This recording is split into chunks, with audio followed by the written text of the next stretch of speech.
Amém? Esse é o nosso convite para você se juntar a nós e todos como igreja louvarmos ao Senhor, que nós estejamos agora prestando um culto a Ele. Ore conosco. Senhor Deus, nós te louvamos, ó Pai, porque temos em nosso coração uma fé viva, ó Deus, que nos liga a Ti através de Jesus Cristo. Obrigado, ó Deus, porque com alegria e com o nosso entendimento, ó Deus, nós queremos prestar esse culto a Ti. Recebe os nossos louvores, ó Pai. Trata, Senhor, com as nossas emoções, com o nosso coração, ó Pai, e que Tu possas encontrar em nós, ó Deus, uma terra fértil, ó Deus, para Tu plantar a Tua palavra, Senhor, e que possamos, ó Deus, produzir frutos maravilhosos, ó Deus, para Ti, tudo para a Tua honra, tudo para a Tua glória, tudo que fazemos é para Ti, ó Deus. Recebe esse culto e fala conosco em nome de Jesus. Amém. Amém.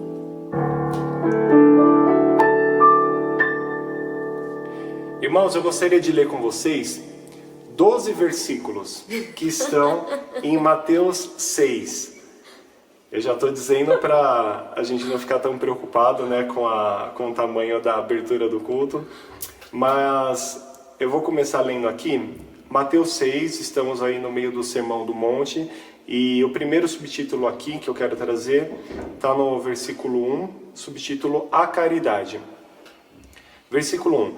Tenham cuidado de não praticarem os seus deveres religiosos em público, a fim de serem vistos pelos outros. Se vocês agirem assim, não receberão nenhuma recompensa do Pai de vocês que está no céu. Quando você der alguma coisa a alguma pessoa necessitada, não fique contando o que fez, como os hipócritas fazem nas sinagogas e nas ruas. Eles fazem isso para serem elogiados pelos outros. Eu afirmo a vocês que isto é verdade. Eles já receberam a sua recompensa. Mas você, quando ajudar alguma pessoa necessitada, faça isso de tal modo que nem mesmo o seu amigo mais íntimo fique sabendo do que você fez. Isso deve ficar em segredo. E o seu Pai, que vê o que você faz em segredo, lhe dará a recompensa. Segundo subtítulo, a oração. Quando vocês orarem, não sejam como os hipócritas. Eles gostam de orar de pé nas sinagogas e nas esquinas das ruas para serem vistos pelos outros. Eu afirmo a vocês que isto é verdade. Eles já receberam a sua recompensa. Mas você, quando orar, vá para o seu quarto, feche a porta e ore ao seu Pai, que não pode ser visto. E o seu Pai, que vê o que você faz em segredo, lhe dará a recompensa. Ainda no versículo 16, diz assim, terceiro subtítulo, o jejum. Versículo 16. Quando vocês jejuarem, não façam uma cara triste como fazem os hipócritas, pois eles fazem isso para todos saberem que eles estão jejuando. Eu afirmo a vocês que isto é verdade. Eles já receberam a sua recompensa. Mas você, quando jejuar, lave o rosto e penteie o cabelo, para os outros não saberem que você está jejuando. E somente o seu Pai, que não pode ser visto, saberá que você está jejuando. E o seu Pai, que vê o que você faz em segredo, lhe dará a recompensa. Até aqui, irmãos, eu quis trazer esse texto, estive meditando nesse texto, que, na minha opinião, e segundo o que eu estive meditando, fala bastante sobre fé, sobre uma postura de fé. Há 2 semanas atrás eu estive falando com relação a plantio, a terra, as sementes, a aguardar. E esse texto eu queria trazer aquilo que entendi sobre recompensas. Tudo isso são coisas boas, a caridade, a oração, o jejum. E esse texto nos fala que isso sempre nos dá uma recompensa. Nós sempre recebemos, nós sempre, quando plantamos, nós colhemos. E colhemos coisas boas. Porém, há uma diferença que Jesus deixa bem claro. Ele não critica o fato de nós fazermos isto em público. Afinal, se fosse assim, nós nem teríamos cultos públicos, nós não oraríamos em público. Mas ele critica quando isso é feito com a intenção de ser visto. E isso tudo tem a ver também com vaidade. E vaidade é um sentimento muito perigoso de nós nutrirmos isso. Ele diz sobre os hipócritas, porque eles fazem para serem vistos e eles recebem a recompensa. Jesus deixa isso muito claro, eles recebem a recompensa. E que recompensa é essa? Quando a gente faz coisas que são louváveis, nós também somos elogiados. E os fariseus, sabendo disso, eles já faziam isso esperando esse elogio, esperando essa aceitação, esperando a bajulação, esperando serem honrados. E isso de fato vinha para eles, eles eram reconhecidos onde passavam, as pessoas sabiam que eles eram pessoas que estavam ali fazendo as coisas para Deus, mas Deus sabia o coração deles e sabia que eles não estavam fazendo isso para Deus, mas eles estavam fazendo isso como atores, eles estavam representando algo para colher outra coisa. Eles não estavam fazendo aquilo com pureza de coração, mas eles faziam justamente para ter essa aceitação. E eles recebiam isso. E Jesus dizia, olha, eles já receberam isso e não receberão nada do Pai. Mas você faça isso em secreto, não faça para serem visto, não faz para que as pessoas reconheçam, para que você possa realmente ser aplaudido, mas faça reconhecendo, mesmo sem ver o Deus que é invisível, mesmo você sem poder ver a Deus, faça para Ele, porque Ele está te vendo e Ele te dará a recompensa. E eu quis trazer isso porque esse momento que vivemos de culto online não é um momento tão agradável. Nós não vemos a hora de nos reunirmos novamente com toda a igreja e nos reunirmos como fazíamos, sem máscaras e louvando e podendo abraçar. E nós ainda não sabemos exatamente quando estaremos aqui, mas eu queria trazer isso porque existe um aprendizado nesse momento que nós podemos ter, que é justamente quando nós louvamos a Deus sem ser vistos por ninguém. Porque quantas vezes nós fazemos tantas coisas, de repente nós nos arrumamos para ser vistos, nós estamos na igreja, de repente para ser vistos pelas pessoas, ser vistos pelo pastor, pelos pastores, cantar, mas imagina o que o João Marcos vai falar, ou que a pessoa que está do meu lado, será que ela não vai reclamar que eu estou desafinando? E aí às vezes a gente canta, às vezes a gente não canta, mas eu estou falando com você aí do outro lado e eu não posso ver a sua reação. Mas, de fato, o culto não é como um apresentador de telejornal que diz boa noite e a gente não responde. Por quê? Porque a gente sabe que ele não vai nos ouvir, então eu fico ali no sofá e nem respondo nada. O culto não é para acontecer como uma apresentação de calouros, onde as pessoas estão lá cantando e eu estou ali do outro lado avaliando ou me divertindo. Não, o culto continua sendo algo ativo, porque embora eu e a Lilian não podemos ver vocês, os pastores não podem ver vocês, mas existe alguém que é mais importante do que todos e que está aí na sua casa, presente, esperando ver o teu louvor. Então qual que é o seu posicionamento? Então eu queria encorajar você a fazer isso, entendendo que não é para nós, não é para a telinha do celular ou da TV, mas é diretamente para o Senhor Jesus Cristo que está aí disposto a receber o teu louvor. Eu às vezes medito quando estou no aniversário, faz tempo que a gente não nos reunimos em festas, mas às vezes eu reparo na hora do parabéns. Quanto mais próxima a pessoa é, por exemplo, se existe o aniversário de um filho, os pais estão ali festejando e cantando parabéns. Ninguém está preocupado com a afinação, ninguém está preocupado com o tempo, todo mundo canta de qualquer jeito, mas canta muito alegre, porque está celebrando. E às vezes, quando a pessoa é um pouco mais distante, ela está ali até mais afastado, e às vezes só cantarolando, às vezes só batendo palma, só participando ali daquele momento. Como você está participando do culto aí? Quando Jesus está aí presente, você está só cantando umas musiquinhas ali, ou você está se entregando totalmente? Irmãos, aproveite esse momento, porque é um momento também de educação de culto. Como que eu me apresento individualmente? Como igreja é uma maravilha, e eu não vejo a hora, como disse, de estarmos reunidos louvando como igreja, mas Deus também está disposto e interessado em receber o teu louvor. E para encerrar, eu queria ler os 3 versículos, eu disse que eram 12 versículos, eu li somente 9. Os 3 versículos que seguem isso, porque esses versículos que eu li falam sobre recompensa. E os 3 versículos que seguem, o subtítulo diz assim: riquezas no céu.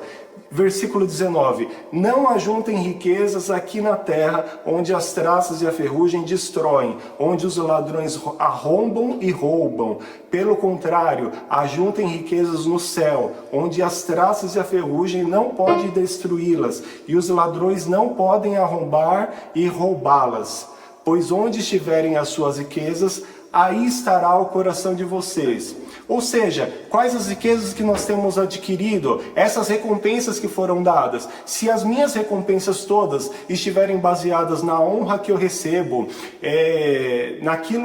nos elogios que eu recebo, e as pessoas verem, olha como eu canto bem, olha como aquela pessoa parece ser muito espiritual, eu vou ser sim, ter um certo espaço no consciente das pessoas como uma pessoa que louva, mas o que Deus acha de você? Ajunte aquilo que importa.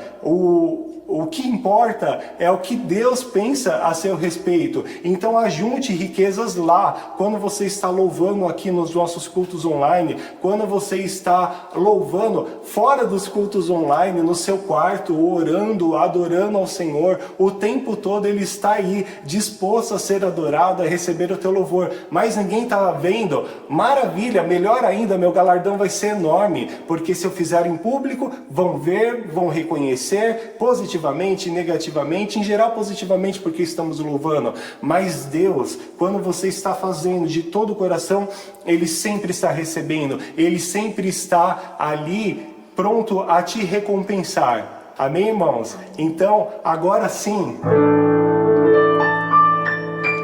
louvemos ao Senhor, unidos virtualmente, mas com toda a intenção, com toda a devoção, com toda a adoração, reconhecendo que Deus não está lá longe, Ele está aí na sua casa, diante de ti. Entregue o seu louvor a Ele.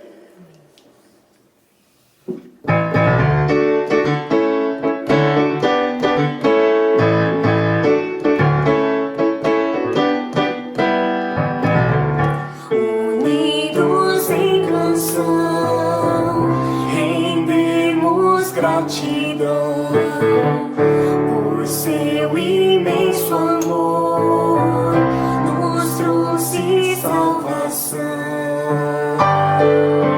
Louvai, louvai, louvai, louvai, louvai ao Senhor, Criador, Deus de amor.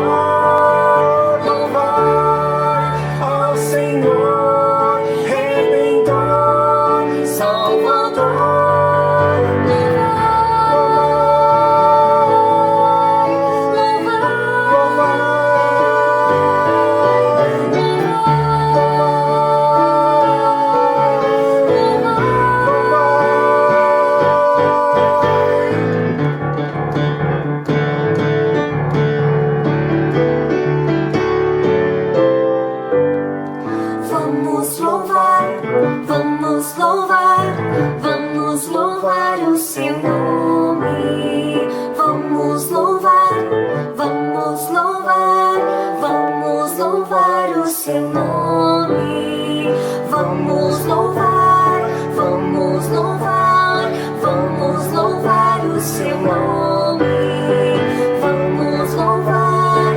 o seu nome. Vamos louvar o seu nome. Vamos louvar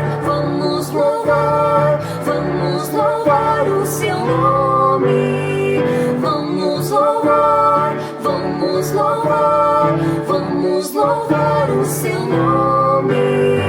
Vamos louvar, vamos louvar, vamos louvar o seu nome. Vamos louvar, vamos louvar, vamos louvar o seu nome. Louvai ao Senhor, Criador, Deus de amor. Louvai ao Senhor, Redentor, Salvador.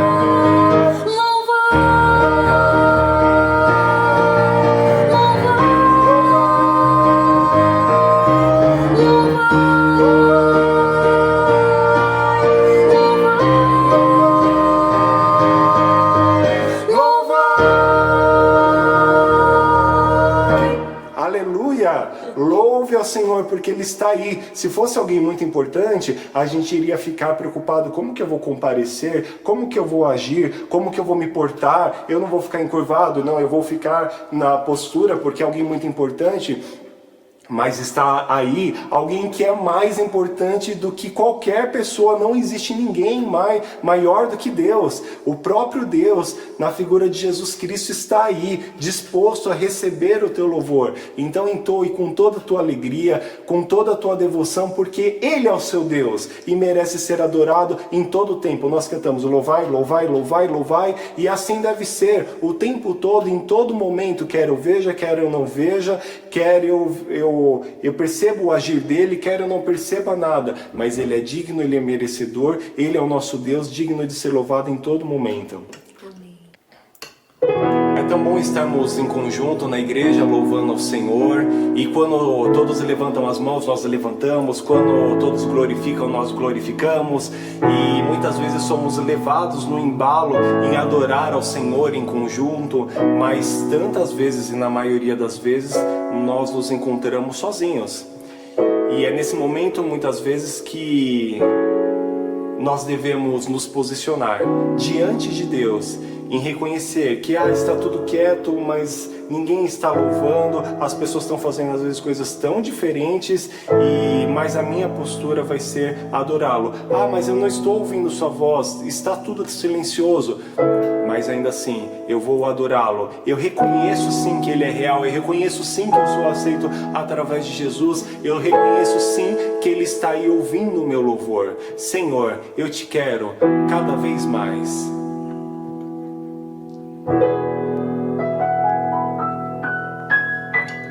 Senhor, te quero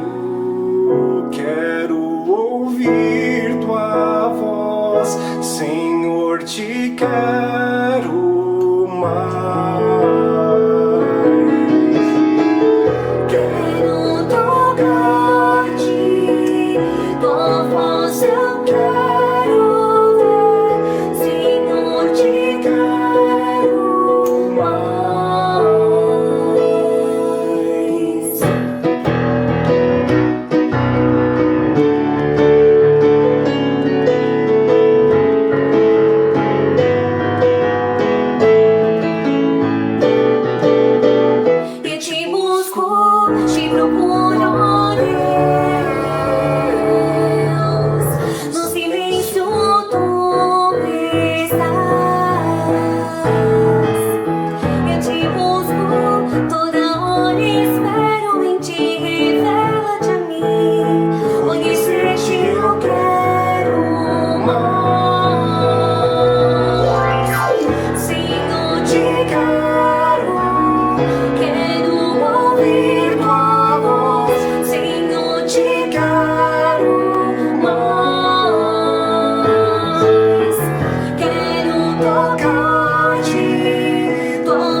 Prossigamos para o alvo, prossigamos porque é uma coroa reservada para nós, nada pode nos impedir, como diz lá em Romanos 8, no versículo 35 diz assim: então quem pode nos separar do amor de Cristo? Serão sofrimentos, a dificuldade, a perseguição, a fome, a pobreza, o perigo ou a morte?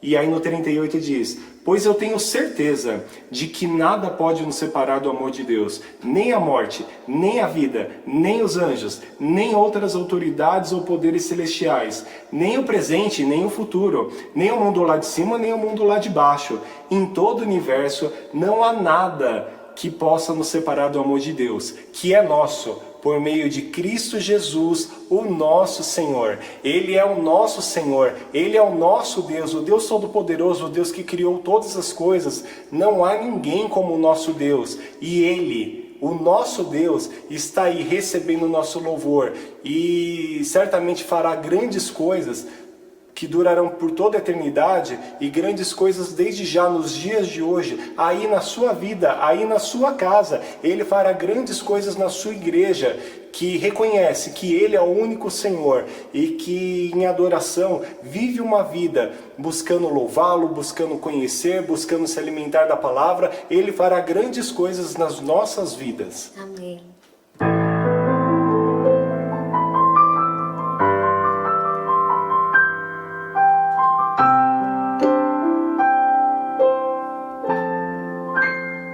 Tu és o Deus dessa terra, Tu és o Rei desse povo, és o Senhor da nação.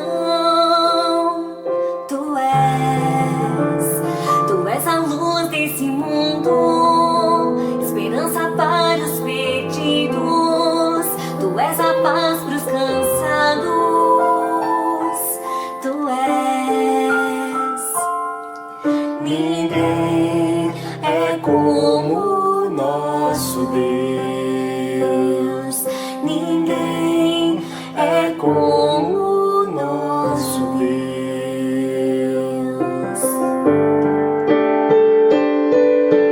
Grandes coisas estão por vir, grandes coisas vão acontecer neste lugar.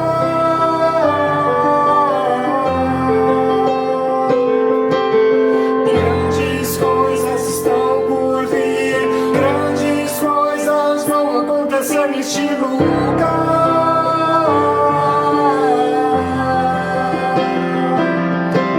Grandes coisas estão por vir, grandes coisas vão acontecer neste lugar.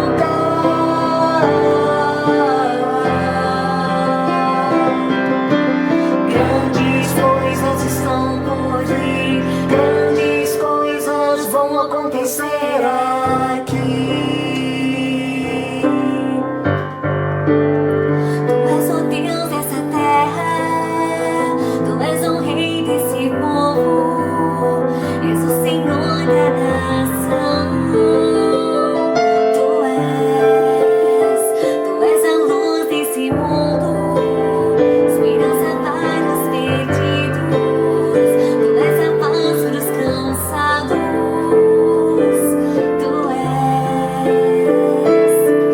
Ninguém é como o nosso Deus. Ninguém é como o nosso Deus. Cante com fé. Grandes coisas estão por vir, grandes coisas vão acontecer neste lugar. Declare sobre sua vida: grandes coisas estão por vir, grandes coisas vão acontecer neste lugar. Declare sobre sua casa: grandes coisas estão por vir, grandes coisas vão acontecer neste lugar. Declare sobre a igreja: grandes coisas estão por vir, grandes coisas vão acontecer aqui. Amém.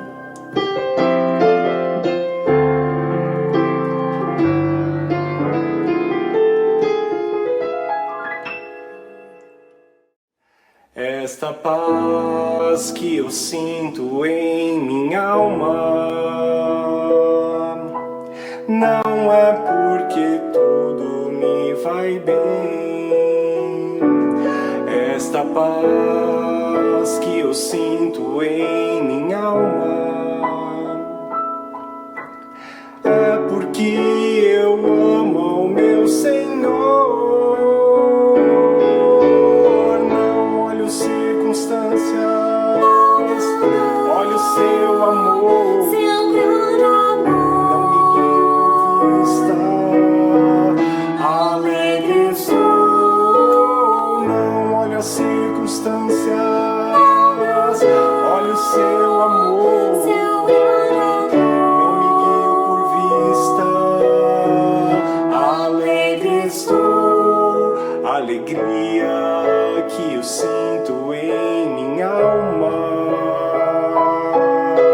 não é porque olho ao meu redor. Alegria que eu sinto em minha alma é porque eu amo meu Senhor. Não olho as circunstâncias, olho seu amor. Seu grande amor. Não me guio por vista, Alegre sou. não olho as circunstâncias, olho seu amor. Seu grande amor. Não me guio por vista, alegre sou. E ainda que a terra não floresça e a vide não der o seu fruto, ainda que os montes se lancem ao mar e que a terra tremor e de confiar. Não olhe as circunstâncias, olhe seu amor. Seu grande amor. Não me guio por vista, Alegre sou. não olhe as circunstâncias, olhe seu amor. Seu grande amor. Não me guio por vista, Alegre sou.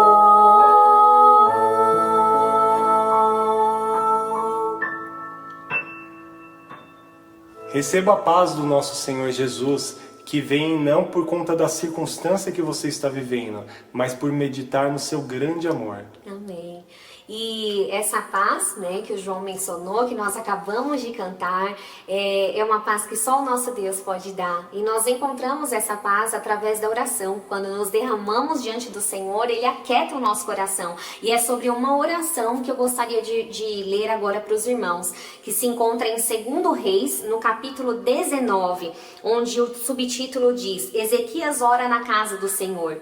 E Ezequias, ele fez essa oração por um motivo bem específico. Ele tinha acabado de ser ameaçado, e uma ameaça muito forte, muito forte. E aqui no capítulo 19 diz que ele rasgou as vestes, ele se cobriu de saco, entrou na casa do Senhor e enviou alguns mensageiros até sacerdotes, até o profeta Isaías.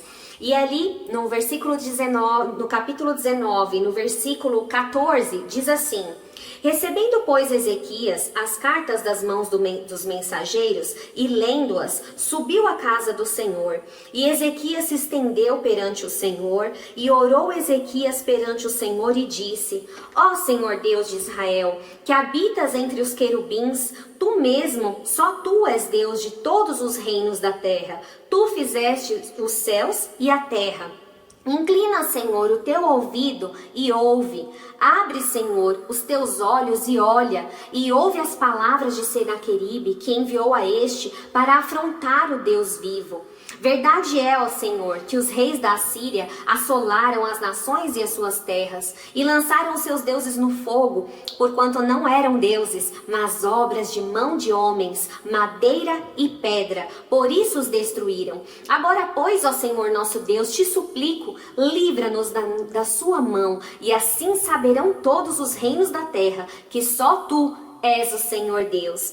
Mas eu achei muito interessante, irmãos, o primeiro versículo que eu li, né, dizendo que Ezequias, recebendo aquelas cartas, ele subiu e se estendeu perante ao Senhor e orou perante ao Senhor. Então eu comecei a imaginar a cena, como se Ezequias estivesse ali na casa do Senhor e tivesse jogado aquelas cartas no chão e tivesse dito: olha, Senhor, o Senhor está vendo isso daqui? Olha, inclina para nós o teu ouvido, Senhor, socorre-nos. E ele disse: tu que habitas entre os querubins, tu és o Deus de todos os reinos, tu fizeste os céus e a terra. Senhor, inclina os teus ouvidos para nós.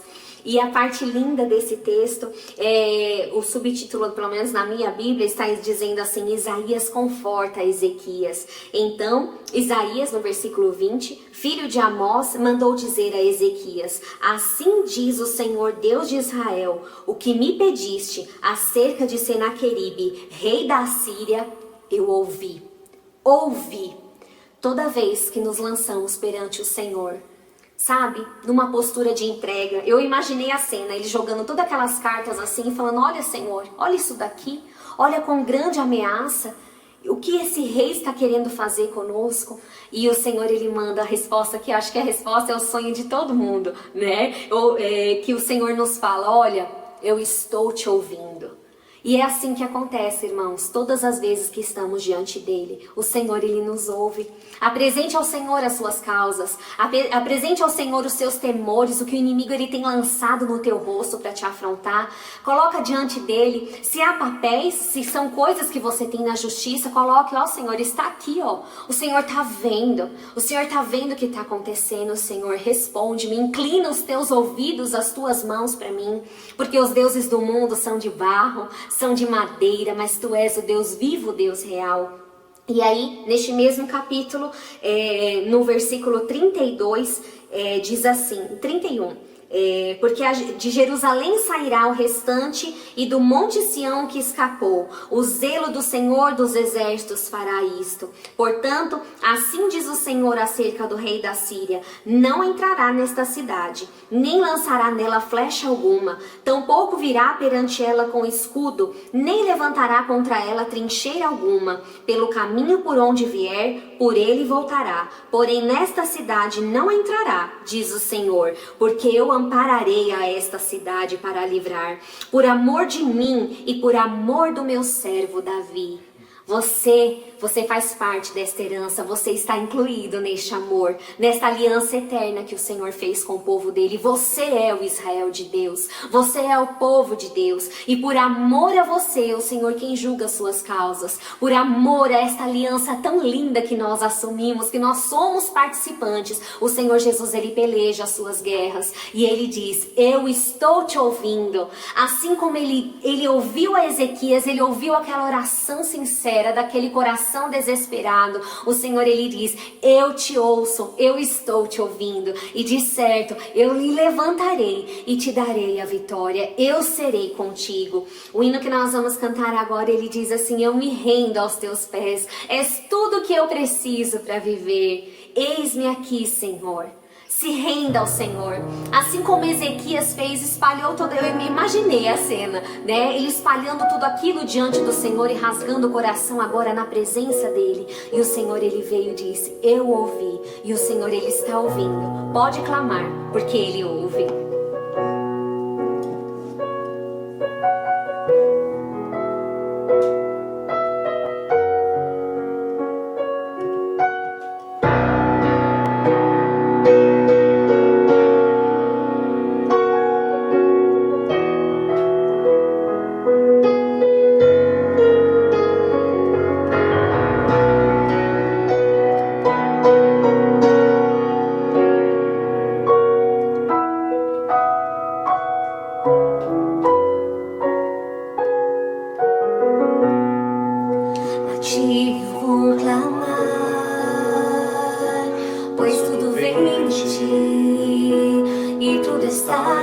ti. Motivo caminhar, tu és a direção, o sol a me guiar. Tudo pode passar, seu amor jamais me deixará. Sempre há de existir novo amanhã preparado pra mim, preparado pra mim.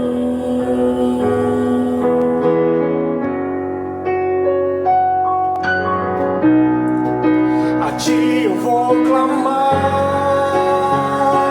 pois tudo vem de ti e tudo está em ti.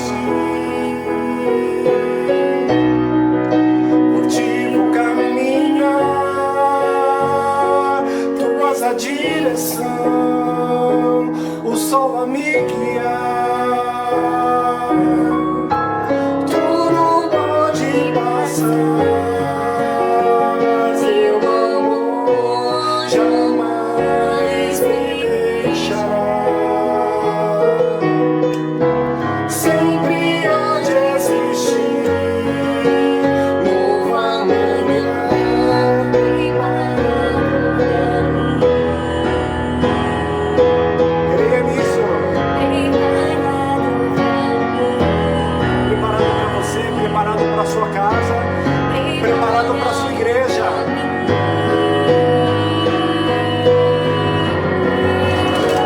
Eu me rendo aos seus pés, és tudo que eu preciso pra viver. Eu me lanço aos teus braços, onde encontro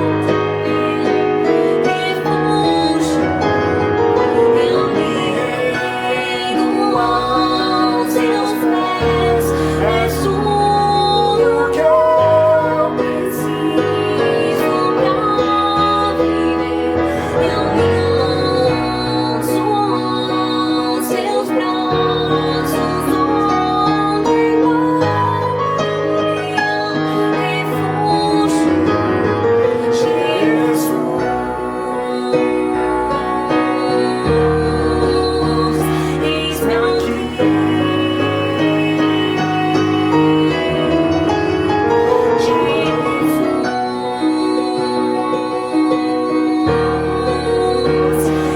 encontro refúgio, Jesus. Eis-me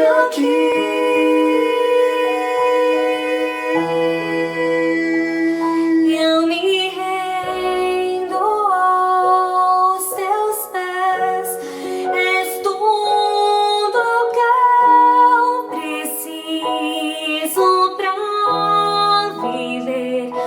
Eu me lanço aos teus braços, onde encontro Não meu presta atenção agora nessa imagem que você vê,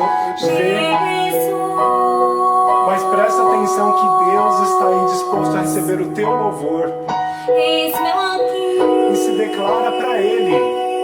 Eu não vou ver a sua postura, eu não conheço o seu coração, mas Ele conhece, Ele sabe o que você tem passado, Ele sabe o quanto você está se entregando a Ele e reconhecendo que tudo vem dEle.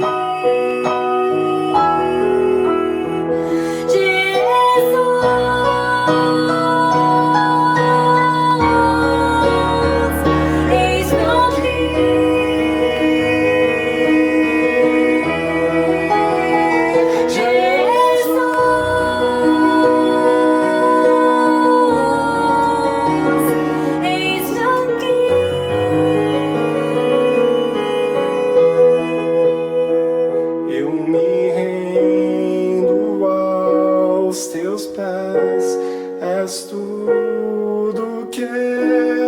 preciso pra viver. Eu me lanço aos teus braços, onde encontro meu refúgio.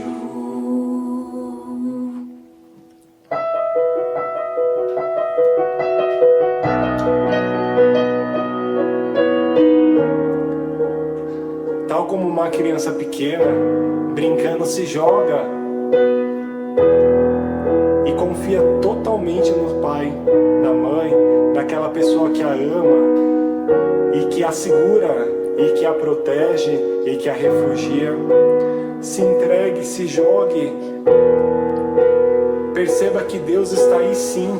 Você não vê, mas Ele te vê. E Ele reconhece a sua adoração, Ele reconhece a sua confiança. Não há segurança maior do que nos braços dEle. Adore o Senhor. Nesse momento, ou em qualquer outro momento do seu dia, lembre-se, Ele está te vendo. O teu Pai, que te contempla em secreto, te recompensará.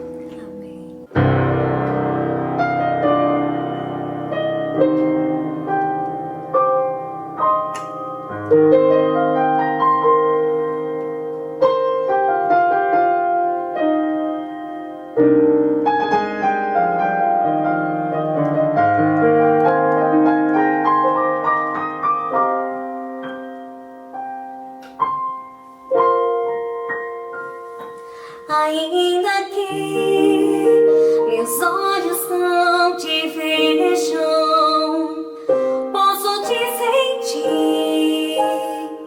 Sei que estás aqui.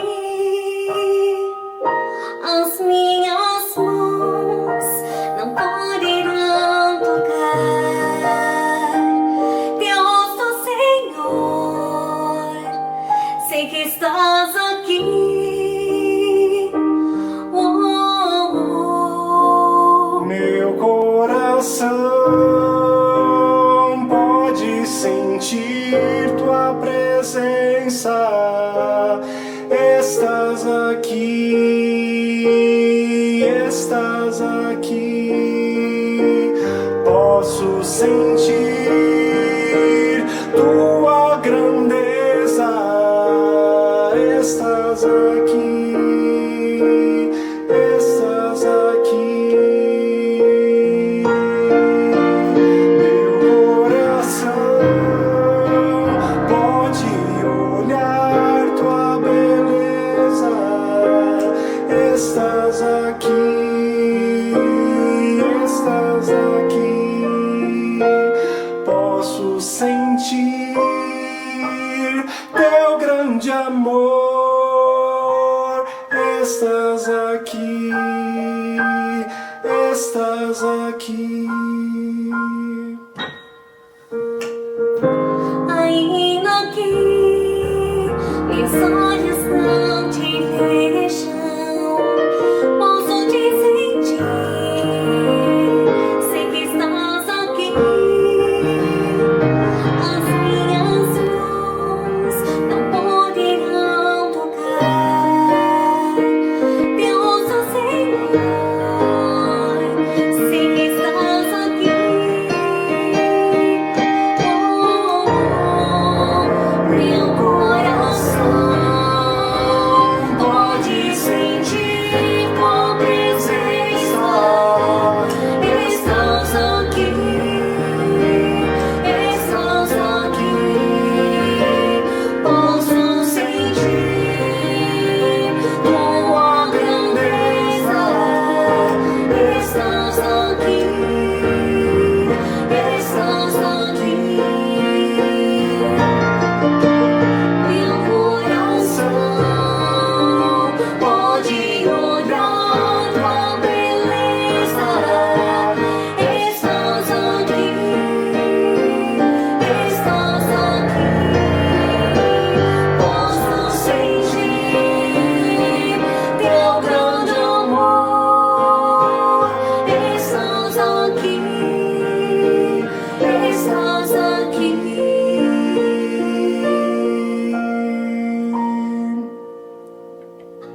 nós te louvamos, ó Pai. Nós reconhecemos que Tu és Deus e és o único Deus, o Deus invisível, mas real. Deus, ajuda-nos a não agir segundo as circunstâncias. Ajuda-nos a não fazermos, ó Deus, para sermos vistos, para sermos recompensados por aqueles, ó Deus, que estão nos vendo, que têm algum tipo de poder. Mas ajuda-nos, ó Deus, ajuda-nos a te adorar verdadeiramente, ó Pai, quando Tu estás nos vendo e ninguém mais.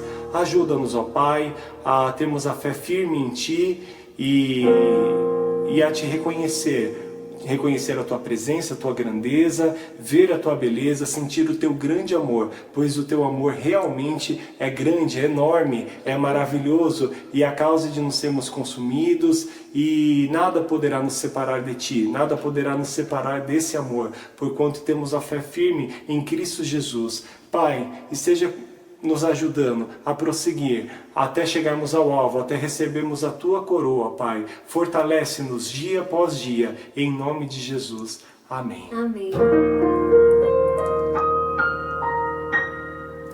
Amém, irmãos? E dessa forma nós encerramos o período de louvor. E eu gostaria de compartilhar para a honra e glória do Senhor Jesus e agradecer as orações dos irmãos. O pastor Carlos, ele, como vocês sabem, ele contraiu o Covid e passou pela quarentena, já encerrou a quarentena e ele não teve um sintoma sequer. Então, irmãos, isso é para o louvor do Senhor, essa doença que tanto nos assusta, que preocupa mundialmente. Quando chega à nossa porta, nós realmente ficamos muito preocupados, mas em tudo nós sempre confiamos no Senhor e recebemos mais uma vez a vitória do Senhor. Então, o pastor Carlos está bem, a pastora Milu também está bem, ela que recebeu diversos livramentos do Senhor. Nós temos visto que Deus tem cuidado deles de uma forma especial e percebido também que tantas e tantas vezes Deus não nos livra de passar pelo vale, pelo deserto. Ele permite sim que passemos, mas também Ele é fiel à sua palavra e passa conosco em todo o tempo. E em tudo nós temos sido vitoriosos e visto a mão de Deus, a presença do Senhor nos confortando, nos animando, renovando nossas forças, nos livrando.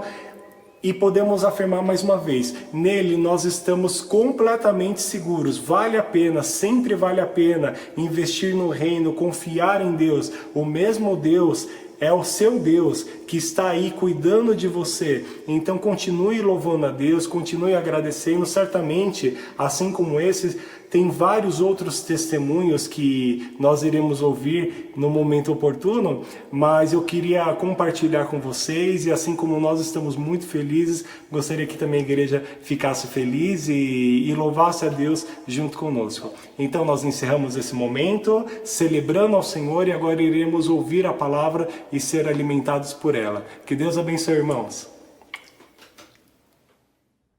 Graça e paz, irmãos. Com alegria nós já podemos ter louvado ao Senhor, adorado. E agora nós vamos meditar na palavra de Deus.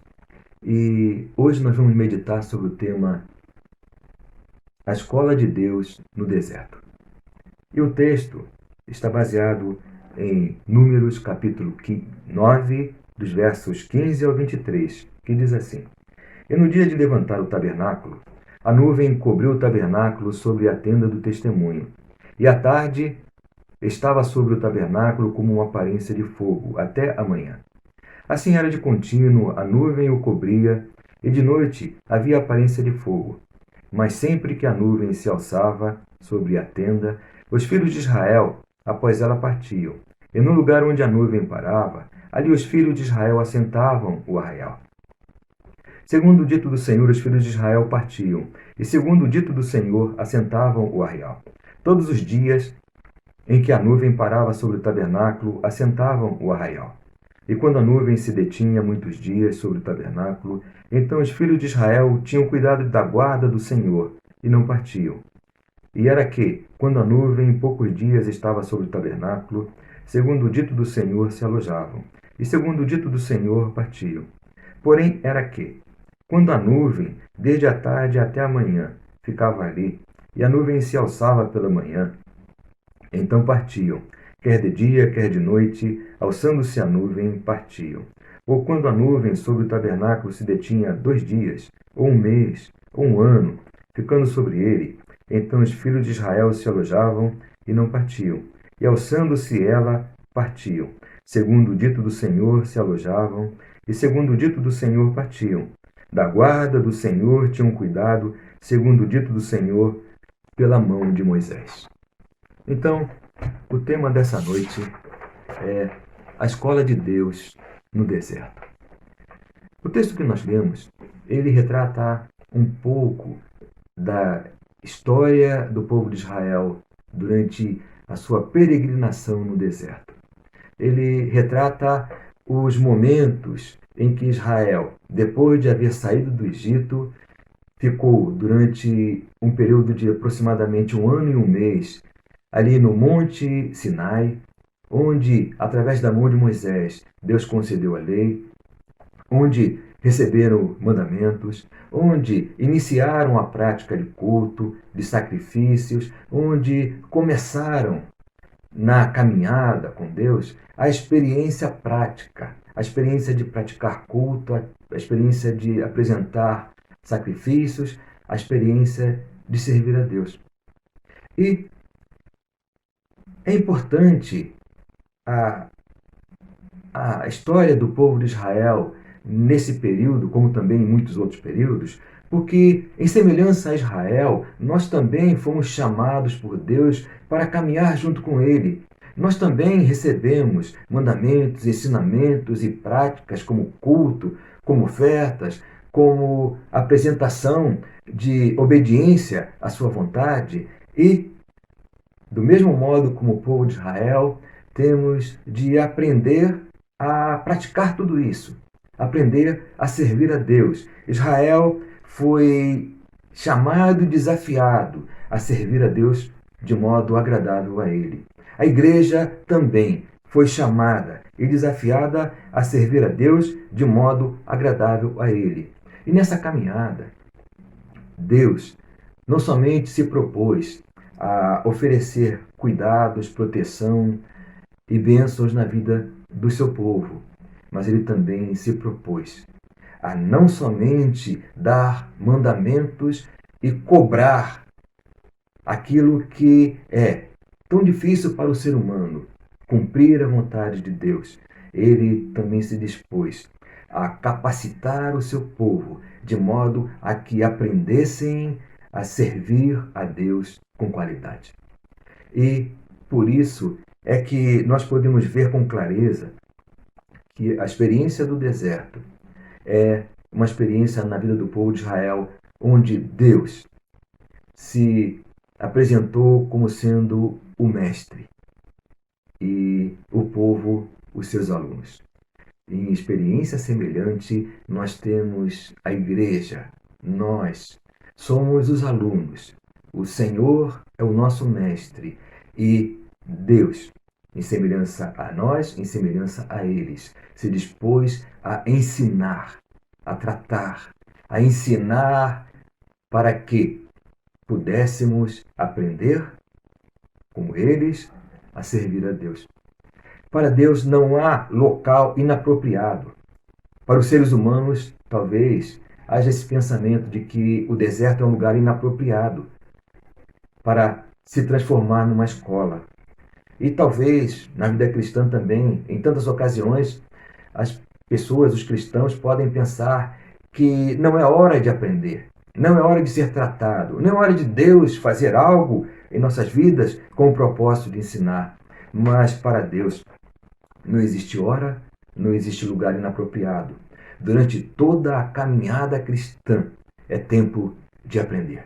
Durante toda a caminhada cristã é tempo de Deus ensinar. Durante toda a caminhada cristã é o momento de Deus agir em favor do seu povo, tratando com eles para produzir dia a dia um serviço, uma dedicação mais agradável, mais correta, mais pura, mais próxima daquilo que é o ideal de Deus. Essa é a história, esse é o quadro do texto que nós lemos, esse é o retrato daquilo que vemos junto ao povo de Israel.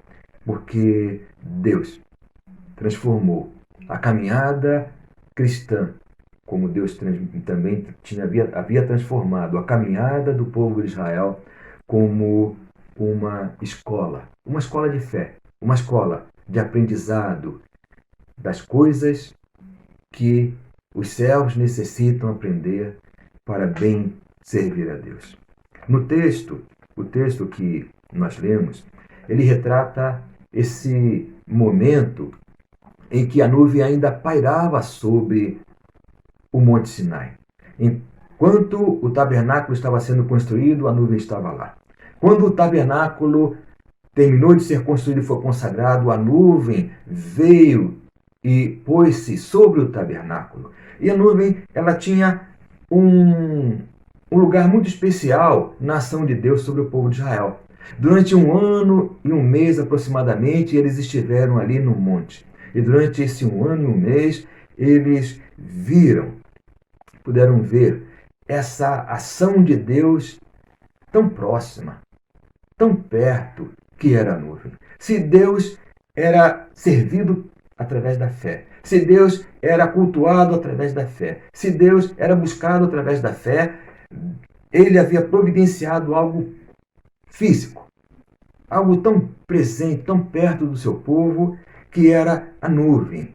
E usou essa nuvem para orientar os passos do povo até a permanência desse período de 1 ano e 1 mês ali no Sinai. Porém, em determinado momento, Deus muda o seu modo de ação sobre a nuvem. E a nuvem passa a orientá-los naquilo que deveriam fazer no dia a dia em relação à sua caminhada rumo a Canaã, rumo à terra prometida. A nuvem, então, acabou por ser um instrumento de Deus para orientá-los na sua caminhada. Eles que já haviam recebido e praticavam os sacrifícios e praticavam o culto a Deus. Mas, embora tivessem a lei para orientá-los, faltava no povo de Israel uma qualidade essencial, uma qualidade que é indispensável para aqueles que servem a Deus. E essa qualidade especial, ela foi objeto desse trabalho, dessa escola de Deus junto ao povo no deserto. E disso, como igreja, temos muito que aprender. E disso, como igreja, temos de perceber de que, do mesmo modo, Deus age na vida da igreja. Do mesmo modo, em relação à necessidade que temos dessa mesma capacitação. E sem ela, não há como apresentar a Deus uma dedicação, uma devoção, uma obediência de qualidade. Em primeiro lugar, nós vamos meditar sobre a nuvem como a manifestação da presença e da glória de Deus. A nuvem como manifestação e presença da glória de Deus. Ela que tinha esse lugar de importância porque ela estava ali acima. Eles que deveriam olhar para os céus quando se dirigiam a Deus, quando pensavam em Deus, e logo viam a nuvem. Essa nuvem que no passar dos meses havia adquirido um sentimento muito benéfico, muito bom por parte do povo de Israel. Foi essa nuvem, ou através dela, que Deus os ajudou na passagem do mar. Foi essa nuvem que manifestou a glória de Deus no mar. Foi essa nuvem que manifestava dia após dia a glória de Deus através de fogo, através de uma chama, algo impressionante. Essa nuvem, ela para o povo era como uma manifestação da grandeza de Deus, uma manifestação do poder de Deus, uma manifestação dessa ação presente de Deus. A nuvem se tornou algo querido, se tornou querida para o povo de Israel, algo de regozijo, algo de glória. Nós temos a nuvem, nós temos ali quase que palpável, nossos olhos podem ver, nós quase que podemos tocar nela, porque ela acabou ficando bem próximo, acima do tabernáculo, que não tinha uma grande altura, ela tinha poucos metros de altura e era quase que possível tocar na manifestação da glória de Deus. E podemos pensar, imaginar o que era para o povo judeu aquela nuvem. O que representava. É algo que nos dias de hoje nós podemos pensar como acontece no início da vida cristã em relação àquelas coisas que nós recebemos de Deus. As Escrituras, o cuidado, as bênçãos de Deus. Quando nós adentramos na vida cristã, a Bíblia se transforma em um bem tão amado, o qual nós buscamos e folheamos e queremos saber tudo aquilo que ela ensina. As bênçãos de Deus têm um valor tão grande, a comunhão, o momento de oração, tudo isso vai tendo um lugar, tomando um lugar tão importante na nossa vida. Embora pareça que durante o tempo que passa, durante o passar do tempo, esse mesmo valor, ou esses mesmos valores podem não permanecer. O povo de Israel tinha essa visão de bem, de glória, de algo de bom a respeito da nuvem. Ela era, junto a eles, uma certeza da presença permanente de Deus. Deus jamais os deixaria. Deus jamais deixaria de manifestar o seu poder em favor do povo. Eles podiam acreditar na vitória, eles podiam acreditar nas bênçãos, porque podiam ver, podiam perceber essa manifestação de Deus, até que uma mudança começou a ocorrer. E este é o nosso segundo ponto. Quando nós podemos pensar e entender a nuvem como uma expressão da vontade diretiva de Deus. Expressão da vontade diretiva de Deus.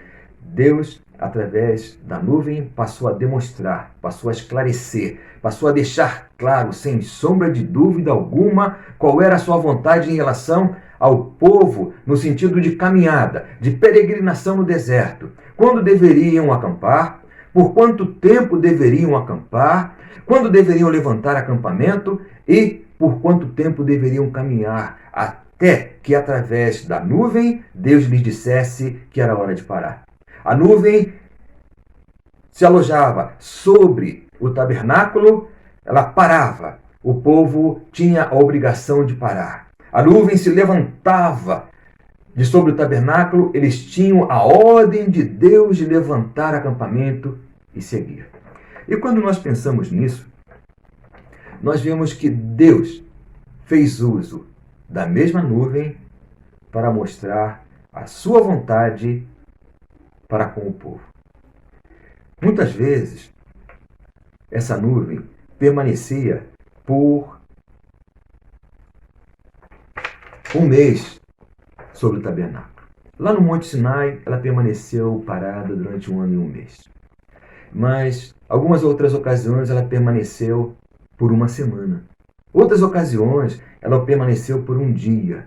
E o povo de Israel, quando recebia a ordem de Deus através da locomoção da nuvem, tinha de levantar acampamento. E quando nós pensamos nisso, nós pensamos em milhares de pessoas que tinham as suas tendas, que tinham os seus pertences para fazer comida, para preservar ou armazenar comida, para armazenar água. Eles tinham crianças, eles tinham idosos, eles tinham roupas, eles tinham animais que vários deles possuíam. Tudo isso fazia parte do que eles cuidavam. E quando se tem essa expressão, levantar acampamento, era desarrumar tudo, juntar tudo e carregar tudo durante algum tempo na caminhada pelo deserto. Se nós imaginamos, conseguimos perceber a grandeza, o trabalho que era isto, nós podemos entender o quão custoso, o quão trabalhoso para o povo de Israel era a questão de levantar acampamento, de ter de carregar tudo para depois, em determinado momento, olhando para a nuvem, percebendo que a nuvem parou, então haviam chegado no lugar de acampar e montar acampamento. Quantas foram as ocasiões em que, pela manhã, a nuvem parou e eles desceram acampamento, eles se alojaram. E todo o trabalho de preparar tudo, de preparar água, cuidar das crianças, cuidar dos animais, cuidar dos idosos, colocar tudo no seu lugar. E antes do anoitecer, a nuvem se levantava no mesmo dia e estava na hora do povo obedecer a Deus para seguir em nova caminhada. Como vivenciar esse momento? Parecia algo custoso demais. Parecia duro demais. A vontade de Deus estava clara e Deus acabava por mexer neles em relação ao que eles queriam fazer e o que Deus mandava fazer. Porque com certeza eles queriam permanecer no local e descansar, mas Deus havia ordenado e eles tinham de obedecer. E como o ser humano tem essa capacidade de muitas vezes se desagradar contra a vontade de Deus, ter uma dificuldade enorme de obedecer a Deus, nós podemos perceber que o povo, com certeza, começou a olhar para aquela nuvem com outros olhos. Ela começou a se tornar inapropriada. Ela começou a se tornar irritante. Ela começou a se tornar algo desagradável para o povo. Só que a nuvem representava a direção de Deus, a vontade diretiva de Deus. E não é isso que muitas vezes acontece na vida do cristão? Quantas vezes, ao ouvir a palavra de Deus, ao ler, a tomar conhecimento e receber uma ordem de Deus, aquilo entra em confronto com a nossa própria vontade e mexe conosco, de tal maneira que há uma luta interna entre obedecer a Deus e não obedecer. Entre fazer a vontade de Deus ou fazer a nossa vontade. E nós vemos que esse expediente de Deus de usar a nuvem foi um expediente que mexia diretamente no ego, na vontade própria, na vontade pessoal de querer fazer, de querer tomar as próprias decisões, as próprias escolhas. E Deus intervia de maneira que muitas vezes parecia ser dura demais. A nuvem parando por um mês não era uma coisa tão difícil, mas a nuvem parando por uma manhã e se erguendo à tarde, no final da tarde, era algo bem difícil de aceitar. Será que o Deus queria judiar do povo? Queria fazer o povo sofrer? Nos momentos em que vemos que Deus nos disse um não, que Deus não fez segundo aquilo que queríamos, que Deus não nos permite fazer algo, quando Deus diz, faça isto ou não faça aquilo, a impressão, o sentimento humano, a natureza humana reage pensando que Deus não está querendo fazer o melhor, não está produzindo o bem para o seu povo. Mas, na verdade, Deus sempre age com um propósito benéfico, com a bondade na vida dos seus. O ser humano, ele é rebelde por natureza. O ser humano é insubmisso por natureza. O ser humano, ele tem a vontade sempre de se impor e fazer aquilo que quer. Mesmo o povo de Deus, mesmo os cristãos. Ninguém nasce obediente. A obediência não é um dom natural. A obediência não é algo que herdamos dos nossos pais. A obediência não é um dom natural que se recebe quando se ingressa na vida, na caminhada com Deus. Nós somos desobedientes, rebeldes por natureza, e Deus sabe disso. E o trabalho de Deus em agir em nós é para nos ensinar a obediência, para nos ensinar, nos fazer aprender a obedecer, porque Ele sabe que os seus mandamentos, em grande parte da nossa vida, são recebidos como penosos, como difíceis. A vontade de Deus é recebida como algo difícil de lidar e de praticar. Deus sabe da natureza humana e Ele é quem nos chamou para conhecermos ou para recebermos um coração obediente, para possuirmos um coração obediente, para chegarmos a ter um coração obediente. E o coração obediente, ele precisa ser recebido, mas de que modo? Ele não é instantâneo, ele não é algo realizado em nossa vida como um milagre de Deus. Ele é o resultado de um trabalhar de Deus na vida daqueles a quem Ele ama. E esse trabalhar vai ser algo firme e forte para produzir os frutos necessários. Somente por uma mão firme, e essa é a mão de Deus, o ser humano, aquele que serve a Deus, aprenderá a obediência. É impressionante que até em relação ao Filho de Deus, diz que, ainda que, sendo filho, aprendeu a obediência por aquilo que sofreu. Deus sabe que os seus filhos, o seu povo, necessita ser tratado e tratado como um firme para aprender a obediência, para ter um coração tratado, para ser mexido, para ser transformado, para conhecer, sim, essa capacidade de obedecer a Deus. A obediência se aprende. A obediência se treina. A obediência, ela acontece através de um coração que vai sendo tratado e malhado e se torna maleável. Maleável de modo a enxergar dia a dia, de modo diferente, de modo mais aceitável, de modo prazeroso, a vontade de Deus na vida, na nossa vida. Deus manipulou a nuvem de modo que ela intervisse na vontade do povo. Deus manipulou a nuvem de modo a que ela pudesse mexer com a vontade do povo, para, desse modo, transformar-se num instrumento de Deus, um instrumento de transformação. Deus fez com que a nuvem se transformasse num grande pesadelo para o povo de Deus, pelo menos segundo o entendimento de alguns. Mas essa é uma realidade. A vontade diretiva de Deus na vida do seu povo, na vida dos seus filhos, ela pode ser, em determinado momento, vista, recebida como algo duro, como um grande pesadelo.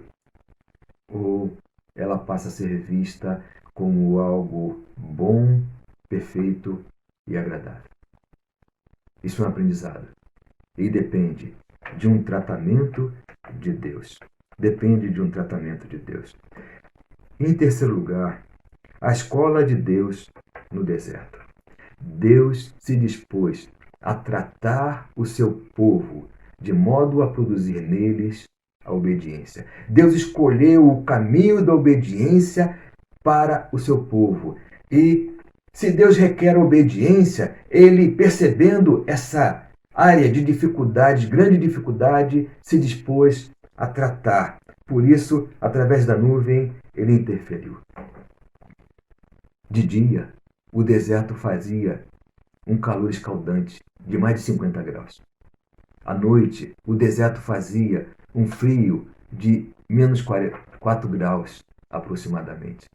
Era um lugar insuportável. De algum modo, Deus agiu até no tempo, na questão de frio e calor, para que fosse possível esse povo viver ali.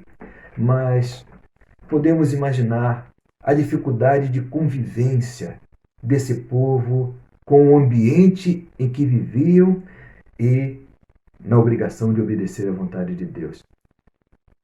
Trazendo para a nossa realidade de vida, a realidade de vida cristã, muitas vezes nós achamos que os momentos pelos quais estamos passando são difíceis demais e que Deus, naqueles momentos, deveria relaxar, deveria aliviar o nosso jugo, deveria facilitar a nossa caminhada, deveria nos aceitar melhor com as nossas fraquezas, permitindo que fizéssemos coisas que não são tão boas, mas porque os nossos momentos também não estão sendo bons. A obediência exigida por Deus independe de momento ou de circunstâncias. Independe daquilo que estamos passando. A obediência devida a Deus, ela é requerida em todos os momentos da vida. É Deus quem requer assim, e por isso Ele trabalha no nosso coração para produzir isso, a obediência, a capacidade de obedecer, porque ela é aquela virtude central. Ela é aquela virtude principal, aquela virtude que nos capacita a servir a Deus com qualidade. Deus interferiu no povo naquilo que mais lhes era caro: a liberdade de ir e de vir. Nós estamos vivendo um momento em que a nossa liberdade de ir e vir também foi cerceada, foi impedida. Nós ficamos em quarentena, nós ficamos presos em casa, e ainda muitos estão. E como isso é duro, como isso é difícil, como isso causa sentimentos estranhos dentro de nós, porque é caro demais ao ser humano essa questão de ser proibido, ser cerceado na sua liberdade de escolha. Deus mexe na nossa liberdade de escolha. Deus, Ele mexe profundamente em nós, no propósito bondoso e benéfico de nos ensinar obediência, de nos ensinar a olhar para Ele, para receber a direção, a sua vontade, com a intenção de praticar. Deus, Ele trabalha em nós e nós podemos ter a certeza de que esse trabalho nos leva muitas vezes a sermos quebrados, a sermos mexidos, a sermos moídos. Quantas vezes a palavra de Deus, que já foi tão agradável a nós, já parece não ser tão agradável. Novamente continuar cultuando, indo à casa de Deus quando é possível. Cultuar parece não ser mais tão agradável. Ouvir de Deus um sim, ouvir de Deus um não. Ouvir de Deus, faça isso. Ouvir de Deus, não faça isso. Como isso é capaz de mexer conosco quando essas obediências estão indo de contrário àquilo que queremos naquele momento. E dessa forma, com mão firme, Deus nos leva a um quebrantamento, a uma humilhação. E nesse trabalho em que o Espírito Santo age em nós para nos controlar, para nos capacitar, fortalecer, de modo a que possamos suportar esses momentos, nós somos conduzidos na aprendizagem dessa obediência. Nós somos forjados por uma mão forte, por uma palavra de Deus que age forte em nós, por um Espírito Santo capacitador. E, desse modo, nós somos ensinados a obedecer. Nós aprendemos a obedecer a Deus e a renunciar à nossa própria vontade. E essa é a questão da vida com Deus. Essa é a questão da vida com o povo de Israel. Essa é a questão da vida com Deus dos cristãos. O escolher fazer sempre a vontade de Deus. O escolher sempre obedecer a Deus. De tal modo que isso gere mudança em nós e crescimento, em que a nossa própria vontade vai morrendo, vai sendo domada, vai sendo dominada pela vontade de Deus, pelo Deus a quem um dia entregamos nossas vidas e escolhemos servir. E para terminar, nós vemos essa realidade de escola de Deus junto ao povo de Israel, esta realidade de escola de Deus junto a nós, em que Deus trabalha em nossas vidas, em que Deus se manifesta dia a dia, de modo amoroso, sendo favorável, nos suprindo nas necessidades, nas nossas faltas, nos fortalecendo, de modo a que os seus mandamentos não sejam pesados, a que a sua vontade não seja pesada em nós. Ele vai trabalhando, ele vai mexendo em nosso coração, até produzir um coração ensinável, um coração obediente, um coração que tem prazer nas coisas de Deus, tem prazer em conhecer a vontade de Deus, que procura a vontade de Deus para colocar em prática na sua vida. É desse modo que podemos perceber que chegamos, ou que esse é o nosso alvo, ou que já temos chegado em olhar a vontade de Deus como boa, perfeita e agradável. Sem escolher obedecer à vontade de Deus, não há transformação. E sem transformação, não há capacitação para uma vida de obediência. Eu vou repetir. Sem escolher obedecer à vontade de Deus, não há transformação. E sem transformação, não há capacitação para uma vida de obediência. Então, o propósito de Deus é o serviço de qualidade, através de uma vida de obediência. E Ele providenciou, e Ele age dia a dia, trabalhando nas nossas vidas, de modo a produzir a transformação da nossa natureza difícil, da nossa natureza que não se inclina à vontade de Deus, a conhecer uma natureza transformada, a conhecer um coração transformado, que se agrada em Deus e que tem prazer em obedecer a sua vontade, que tem prazer em cumprir com tudo aquilo que Deus nos deixou e nos apresentou como sendo a sua vontade, e que para isso Ele nos abençoe. E vamos orar. Te louvamos, Senhor, e te agradecemos, porque embora tão pequenos e tão frágeis e tão fracos, nós temos um Deus tão amoroso, um Deus que nos compreende, um Deus que não somente participa conosco da caminhada, mas também se dispõe em ser o nosso ajudador, não somente o nosso mestre, mas o nosso capacitador, aquele que pacientemente vai nos conduzindo ao conhecimento de uma experiência de vida cristã em obediência, o conhecimento da obediência para a prática de uma vida agradável a Ti. Nós pedimos, Senhor, realiza essa obra por completo em nós, transforma o nosso coração, transforma a nossa natureza para conhecermos um coração obediente, um coração agradável a Ti, para que em tudo Tu sejas glorificado em nossas vidas. Nós Te louvamos, nós Te agradecemos, em nome de Jesus. Amém. Vamos então ter a bênção apostólica. Que o amor de Deus, a graça do Senhor Jesus, que a comunhão do Espírito Santo seja com todos vós. Amém. Que Deus abençoe-nos.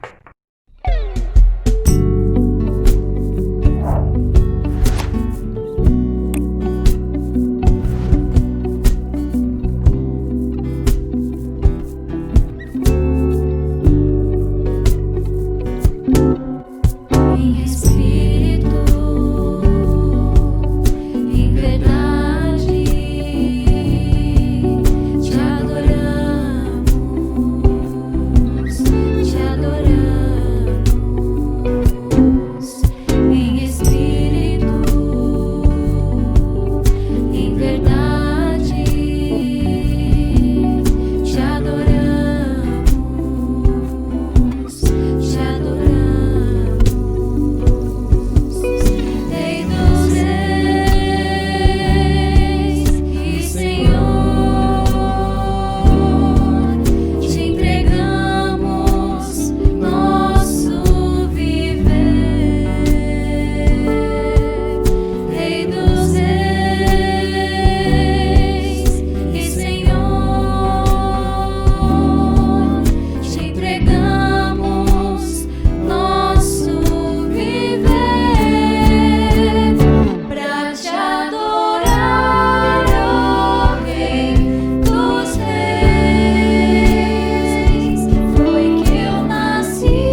que vocês tenham gostado do vídeo. Essa música tem uma mensagem muito importante, porque Cristo sempre será o nosso maior prazer. Então, curte esse vídeo, se inscreva no canal, comenta embaixo também uma música que vocês queiram que a gente faça o cover, que a gente vai fazer igual essa, do nosso jeitinho. Então, Até o próximo vídeo! falou! Dá um pouco de álcool. Ué. Ué. Valeu. Opa, muito obrigado. Valeu aí. Valeu. Valeu. É isso. Não! Só álcool, mano.